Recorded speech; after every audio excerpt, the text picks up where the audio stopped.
Le premier semestre de 2016 a confirmé qu'une véritable dynamique de reprise se mettait en place au plan national et européen. François Hollande n'avait pas tort lorsqu'il prétendait que les choses allaient mieux.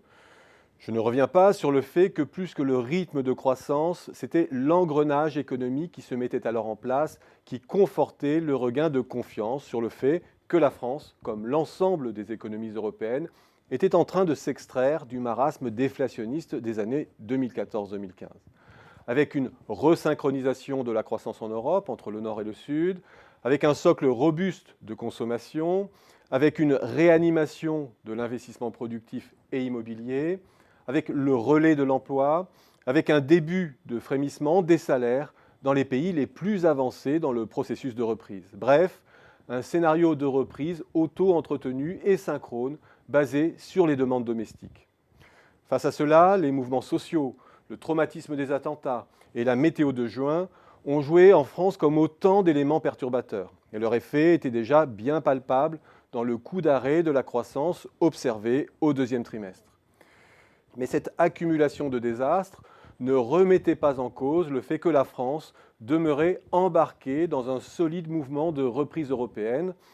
Elle ne fermait pas la porte au fait qu'une partie de la déperdition de croissance du deuxième trimestre pouvait être rattrapée les mois suivants, comme le montrent les trajectoires observées lors de chocs similaires en France comme à l'étranger. J'ai utilisé sciemment l'imparfait jusqu'ici, car cette lecture, il faut se l'avouer, n'est plus à l'ordre du jour. 1. Le scénario de l'effet de rattrapage ne tient plus. On est ici dans l'ordre du constat. Il faut en convenir, c'est à minima un trou d'air dans lequel s'enfonce l'économie française.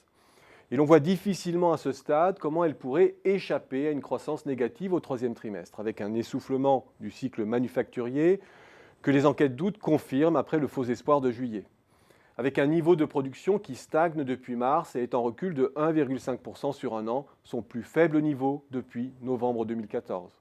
Avec un mouvement de déstockage dans l'industrie et le commerce qui confirme que les entreprises en panne de confiance jouent la montre.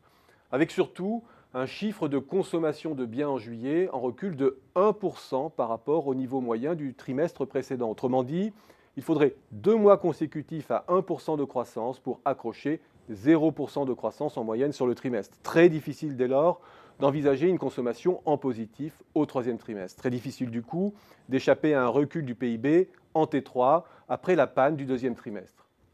Et même la construction, dont on pouvait considérer qu'elle était embarquée dans une dynamique propre, étanche aux aléas du moment, marque des signes de faiblesse, notamment du côté des dépenses d'entretien ou des travaux publics.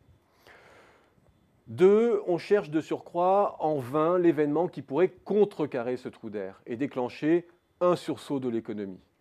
La locomotive allemande commence elle-même à patiner. Toutes les enquêtes dans ce pays confirment que l'industrie est à la peine.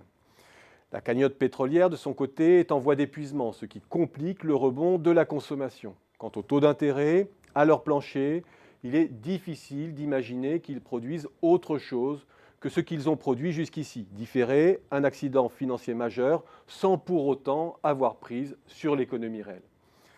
Reste éventuellement l'euro qui, s'il venait à se déprécier par rapport au dollar, pourrait fournir une petite bouffée d'oxygène à la demande externe. 3. Enfin, pour boucler ce sombre tableau de la rentrée, le risque d'une rupture financière demeure latent. Viendra-t-elle des banques du Sud? Viendra-t-elle d'une prise de risque inconsidérée de fonds en quête de rendement qui se seront égarés dans des montages hasardeux et opaques? Viendra-t-elle de la défaillance d'un acteur de l'assurance? Difficile à dire. Mais il est clair que le principal danger d'un trou d'air, c'est qu'il ouvre une nouvelle ère de turbulence financière à haut risque. Bref, nous étions avant l'été dans le temps de l'incertitude teintée d'espoir. En cette rentrée, c'est l'inquiétude qui prévaut.